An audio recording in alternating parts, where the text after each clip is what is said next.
That's down normal. I think we'll put that up about there.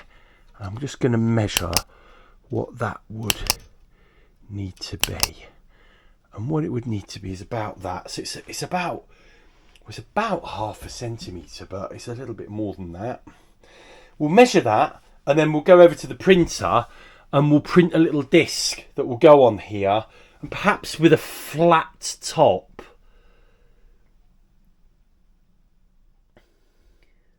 Yeah. And we'll just get that part to fit nicely. So I'm in Autodesk Fusion here, and this is what I've come up with. So this will sit like this and go over the thread of that little nut we've just seen, and this would be the bit that rests on the wood. I've just done it 5mm thick for now, just to test this hole. So I want this hole to be tight enough to screw on, but then loose enough so it will thread, and that way we can get this top on, and then hopefully we can then tighten up the bolt and it'll sit in there quite nicely and do its job. So let's go and print it. 13-minute print. There it is. Let's go and see if it fits on the rudder properly.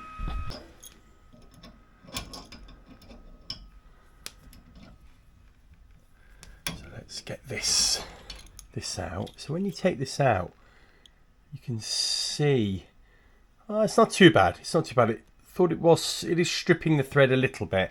The thread probably doesn't match the thread in here too well. But anyway, there we go. So what we're now going to do is just make sure this goes over. And the idea was that we would be able to make this hole big enough that it would maybe thread on to here, but small enough that it would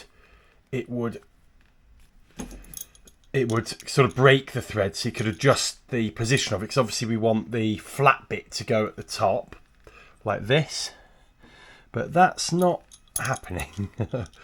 Let's see if I can just get it adjusted enough. Oh, there we go.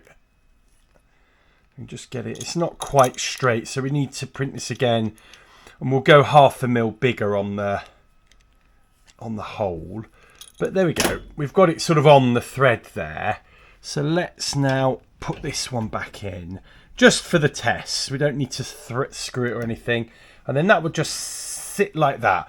Now, ideally, we're going to chop this to size, so this will be flush right up against that, keeping it nice and tight. But here's the idea. And now we just gotta rudder so I can put the tiller handle down. So that will hopefully hold it up a little bit better. So you can see instantly that has held it up. It's only barely on the wood underneath, but that's the idea. So that will create a little rest for the tiller handle. And I think we'll print it a bit bigger. And yeah, so we need a bigger hole. I think we need to print that a little bit thicker as well. And then, yeah, I think that's probably going to do the job. And we've got the basis for this now. So if when we get onto the boat we find that it's not quite right, then, you know, we've got the basis. We can unscrew this quickly and we can redo this plastic bit. So let's go and reprint another one and see if we can get that to fit a little bit better. Right, Mark II. This one's a bit loose, so I should have gone with 10.5. That's a little bit loose. The reason it's a bit loose is if this bolt doesn't quite knit up to there, then it may just swivel and then it'll be like this. Or may spin round like that. Mind you, even if it does spin round, it's still going to be fairly... Oh no, that's not going to work at all. So let's just put this back in. And then see what happens there. There we go. So that's probably more the size we want. That's more manageable. I guess we could always put a couple of washers in, couldn't we, if we needed.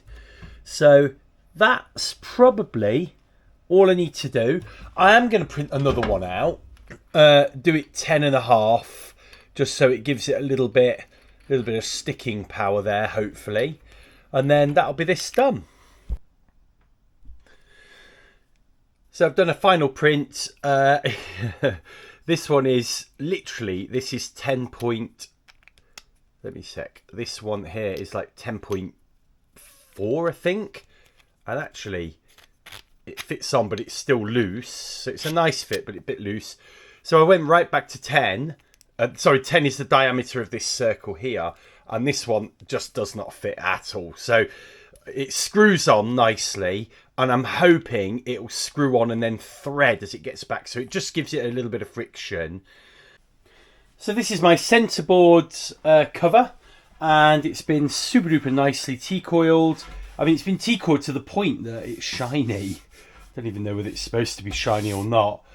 But I figured, since this is done, we may as well get the parts that go on here attached now before we lose them. So only a couple of things to do, really. We'll start off, this is the bit that's right at the back, and this is where the cleat goes.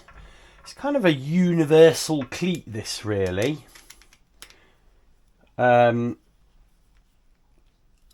Just got to make sure I can actually turn that. Yeah, it's a little bit stiff. I don't. So we'll get these turned in. Oi, oi, oi. Allen keys are a pain in the neck.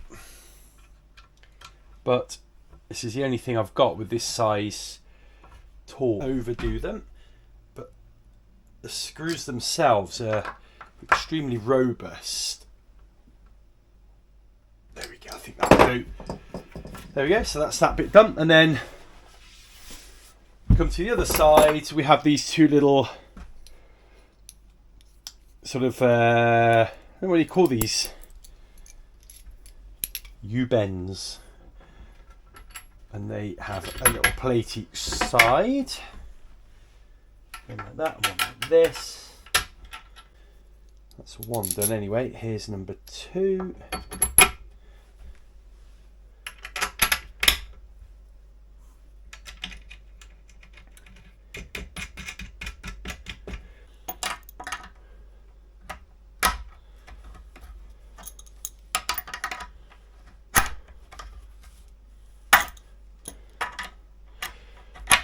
I think I've mentioned on the channel before, I'm kind of just quite strong. I don't know where I've got that from, but everyone I know remarks at how strong my grip is and how just innately strong I am. I'm a bit like an old builder. I think that's what it is. I've done so much DIY and build. I used to have a building job years ago. You know, I think I'm just inherently strong, and playing rugby probably gives you some kind of basis for that. And there you go. And then there's the Centreboard case finished, and you can see, you can barely see that crack now, but that's glued together, and I'm very happy with it. Just need to get it on the boat.